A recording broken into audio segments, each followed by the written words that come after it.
We've got a new Crit Corki build that's made its way into the meta. Faker's been playing some Scion mid in solo queue, and you need to be rushing Opportunity on Talon after its buffs. And it is no secret that League's ranking system, it's designed to trap you. It pulls you in with those games where everything clicks and you carry hard, only to balance it all out with frustrating matches that feel unwinnable from the start. This cycle just keeps you grinding, hoping for change, but never quite breaking through. And what most players don't realize about this is that escaping this cycle requires specific skills and specific strategies tailored to your exact rank. And that is where SkillCapped comes in. We are the only service in this industry that has invested millions of dollars into identifying what actually works at every tier. Our challenger coaches have mapped out the best and the most useful strategies that turn hardstock players into consistent climbers. We are so confident in our method that our business model depends on your success. Climb at least 5 divisions while actively using SkillCapped, and you can claim a full refund if you don't. No questions asked. Stop wasting time on the ranked treadmill. Start climbing today with proven strategies designed specifically to break through your current rank. So check us out by clicking the link in the top right corner or in the description below. And with that said, let's get into it. There's a new Snowbally Ambessa build going around in solo queue right now, and it revolves around grabbing Axiom Arc as a core pickup. And just to be clear here, this is Axiom Arc the item and not Axiom Arcanist the rune. So Axiom Arc is going to be providing you with a bunch of lethality and haste, and then its passive reduces your arc cooldown whenever you get a takedown. So the idea behind running Axiom Arc on Ambessa is that you pair it with an offensive first 2 items, being Eclipse and Voltaic Cyclosword, and you end up playing the champ more like an assassin. With Assassin Ambessa, having her R on as short of a cooldown as possible opens up so many more windows of opportunity and allows her to be constantly looking for angles to where she can dive onto a squishy target. Assassin Ambessa actually makes a lot of sense too, because she has all the tools in her kit to assassinate really well. So in the right spots, this build can really work wonders. So the question becomes, what would the right spot be to run this build then? Well, if you're playing up against a very squishy enemy comp is where it would be the highest value. If you're into more bruisers or more tanks, it's unlikely you're going to be able to one-shot them in one rotation of spells later on, so it makes going for this build a little bit more risky if you don't heavily snowball. For the rune page, you're going to be taking Electrocute with Sudden Impact, Grizzly Mementos, and Ultimate Hunter, followed by Shield Bash and Second Wind. Now, this Urgot build that we're about to talk about has been around in the past, but it's actually just starting to be played by the rank 1 Urgot player in NA. Quante, who's a challenger Urgot main, has started running a more offensive 2-item core consisting of Black Cleaver into Ghostblade. What you actually want to do is rush Serrated Dirk though, then go into Black Cleaver, complete Ghostblade, and take Dead Man's Plate third. The idea behind this setup is that you have a lot more early to mid-game snowball power and can be a lot more proactive, finding catch plays on your own due to all the movement speed that Swiftness Boots and Ghostblade Active provide for you. You also take Ignite instead of Teleport for your secondary summoner spell, and this strategy actually gets even better for 25.9 due to the Ignite buff. The rune page is really important to get right with this build, as you're taking the standard PTA for your keystone, but in secondary runes you want to grab Biscuits and Cosmic Insight. The Biscuits are going to help provide more strength in lane, and then Cosmic Insight is really nice to reduce the cooldown of Ignite and Ghostblade's active. Talon Jungle has a brand new build and rune setup that you need to be taking advantage of. Opportunity has been a really great item on Talon for a while now, but it's rushing the item that has just become optimal. Opportunity was granted 3 extra lethality in 25.8, and it's made rushing the item a lot more viable. If you're unaware, lethality as a stat is way more powerful if you can buy it when enemies have less armor, because what lethality does is it just reduces the enemy's armor. So if you have 18 lethality, you're reducing the enemy's armor by 18. This is absolutely amazing when enemies are lower levels and their base armor is really only around 40 to 50. Now, as the game goes later on though, and enemies end up getting higher armor values, you get diminishing returns from lethality, since for example, reducing the enemy's armor by 18, if they have 150 armor, is a much smaller percentage decrease than if you reduce the enemy's armor by 18 when they only have 40 armor. Opportunity is also a pretty cheap lethality purchase too, coming in at 2,700 gold, so you're going to be able to hit that spike quite early on. So the 2-item core you want to be running on Talon is an Opportunity Rush into Ghostblade second, and it's situational from then on out. It's really key to get your rune page correct right now on Talon Jungle too, as it's actually fleet footwork that's heavily outperforming Electrocute. A new build that's made its way into the meta on Volibear over the past 2 patches, and one that our challenger jungler Skillshot really likes, consists of rushing Black Cleaver. Despite Cosmic Drive Rush being really strong on Volibear right now, Black Cleaver is actually winning even more as a rush, so it's a really strong alternative option for Vola in games where your team is more heavily magic damage and you need to be more more of a physical damage threat to even things out. Second item in this build is Iceborne Gauntlet, so you've got some really nice sticking power due to the Iceborne Slow. Without his R available, Vola's main weakness is getting kited by higher mobility champs, but with Iceborne Gauntlet, as long as you can initially reach your target with your Q movement speed, and staying on top of him after that is going to be really easy with this setup. And then the third item is going to be Spirit Visage, so it's definitely a more durable build than the Cosmic Drive into Flicker Blade's core. And to see this exact build in action, Skillshot has a new Volibear commentary on our website. Now, for the rune page on Volibear, you should be taking Press the Attack with Triumph, Alacrity, and Coup de Grace, followed by Nimbus Cloak and Celerity for secondaries. A rune setup that's becoming more popular on Victor lately consists of taking Grasp instead of Airy. Faker's been even playing Grasp Victor in solo queue, and it's going to work best in select spots. When you're taking Grasp on Victor, you're gonna need to be able to use Q for poke a lot in lane, and using Q for poke is gonna be pretty matchup dependent. If you're gonna be laning against a longer ranged mage, you're gonna have a much more difficult time hitting them with Qs, so going for Airy is still a good idea. If you're laning into a melee assassin though, or a melee fighter, that's where the value of Grasp really shoots up. You're gonna be able to get a ton of Grasp procs off in lane against melee champs, stacking up health and becoming more difficult to burst out. Now, for this build on Victor, with Rod of Ages nerfed for this patch, going back to running Blackfire Torch into Leandris as your core is going to be much more optimal. Even in the last patch, when Rod was being played a ton on Victor, Blackfire did still have the higher win rate, so that gap will get even larger for 25.9. A mid lane pick who's super underrated right now that you should highly consider picking up for solo queue is Sion. A bunch of pros have actually been playing Sion mid lately, most notably though is Faker. The thing about Sion mid is that he's very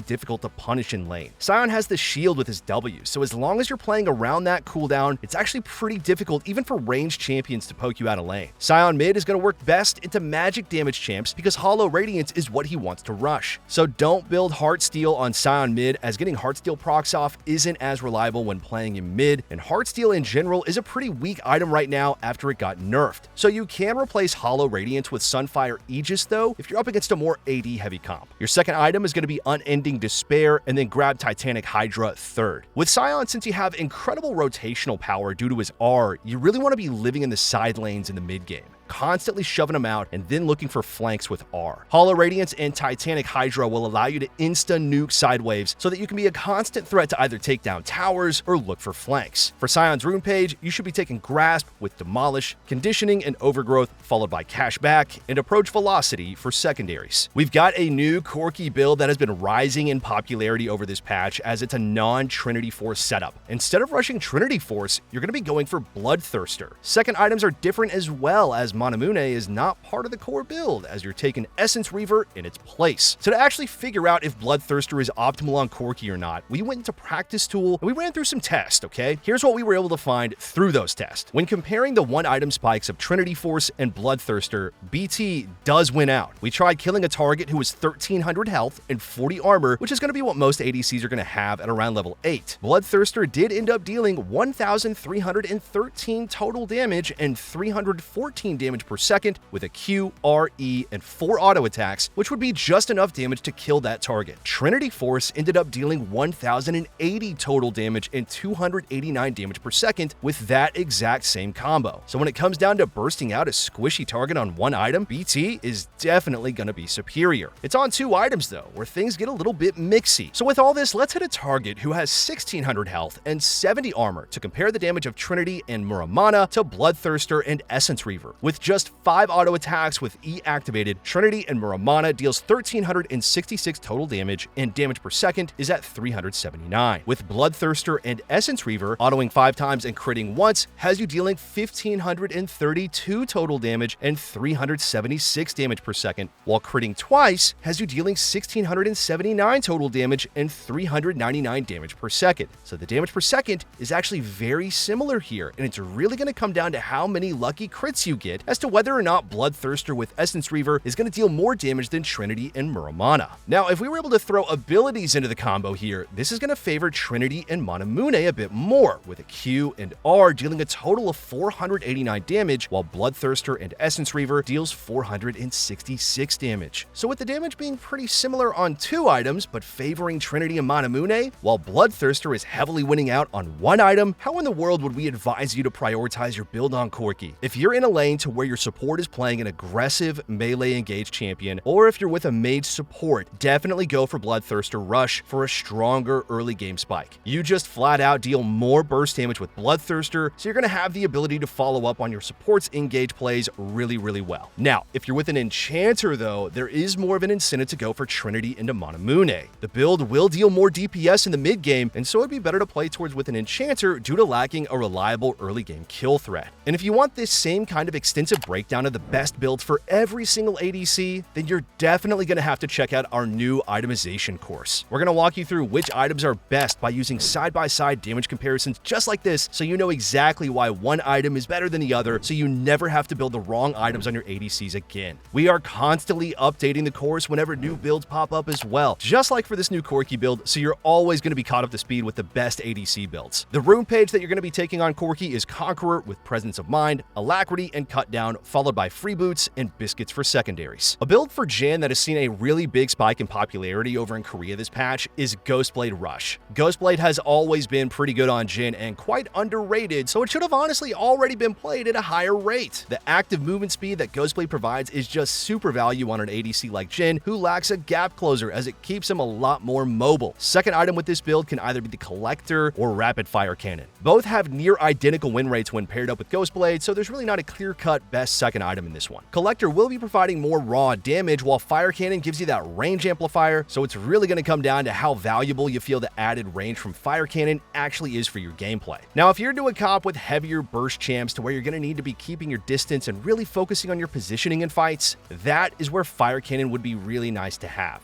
If the enemy comp lacks heavier dive threats though, you can definitely get away with going for heavier damage with the Collector and just playing off the Ghostblade movement speed to keep you safe. Whichever item you don't build second, you're going to slot in third though, so once you get to your 3-item core, everything's the same. It's just the way in which you get there that can differ. Now, as for when this core build will be the most optimal, since you're building 2 lethality items, you want to prioritize it into more squishy comps. If you're playing into a very tanky comp, then going for heavier crit with Infinity Edge and Lord Doms is still going to be the way to go. For the rune setup with this build, it's going to be Fleet Footwork, followed by Presence of Mind, Bloodline, and Cut Down, while Biscuits and Cosmic Insight are for secondaries. An off-meta support who's been finding pretty good success with an unconventional rune setup is Twisted Fate. TF support in the correct spots can be a super strong pickup for 25.9. So what you do for your rune setup is you take Glacial Augment, and whenever you stun an enemy with your Q, you're going to be proccing the Glacial Slow. So because of this, there's one ADC in specific who pairs up extremely well with Twisted Fate, and that of course is Jhin. The Jhin Twisted Fate duo has had over a 53% win rate in recent patches, and it's the spot where TF supports become incredibly OP. The reason being is because whenever Twisted Fate lands his gold card and the Glacial Slow procs, that then gives Jhin a guaranteed hit of his W, and he can follow up with his R right after that. So it's just a really nasty pick duo with basically no counterplay for the enemy unless they have cleanse available. TF support can work with other ADCs as well, like Ashe, Varus, and Misfortune, but Jhin is definitely going to be his best duo. You don't want to be picking Twisted Fate with ADCs who have less reliable follow-up damage though, like Vayne, Ezreal, or Kai'Sa, as landing your gold cards are just way less impactful if your ADC can't follow up from long range early on in lane.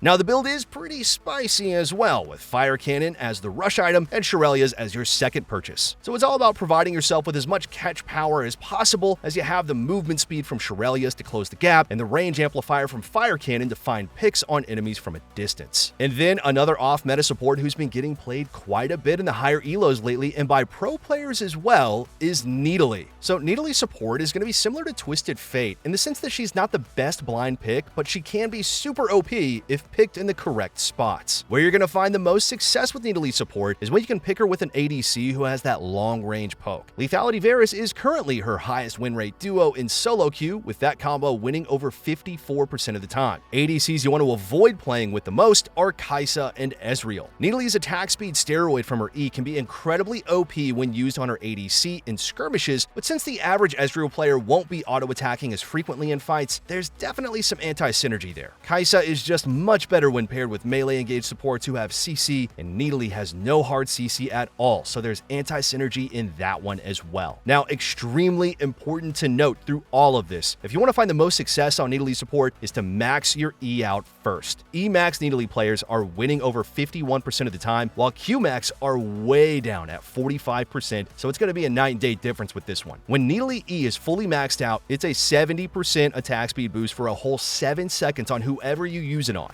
So you're literally giving your ADC 1,750 gold worth of attack speed whenever you use your E on them, which is absolutely nuts. The build and rune setup for Nidalee support is pretty unique as well. It's Grasp for the Keystone rune, and that Grasp is going to allow for you to be constantly looking for auto attack poke in lane, as trading autos with the enemy ADC when you have the Grasp heal is going to be worth it. Now, as for the build, what's working best is a more durable AP Bruiser setup consisting of a Rod of Ages Rush into Leandra's second. You also want Bloodsong for the item upgrade. Okay guys, one last thing. Our rank up guarantee is absolutely insane. It's kind of like signing up for the gym and then just getting a refund if you don't get ripped. That's how confident we are in SkillCapped. We obsess over making the best guides with the top players, the rigorous testing, and top tier video editing to make your climb as easy as possible. If you're ready to level up, just visit skillcapped.com and literally see the difference. So that's gonna wrap everything up for our 25.9 edition of the most OP builds. Thank you all so much for watching, and we'll see you in the next one.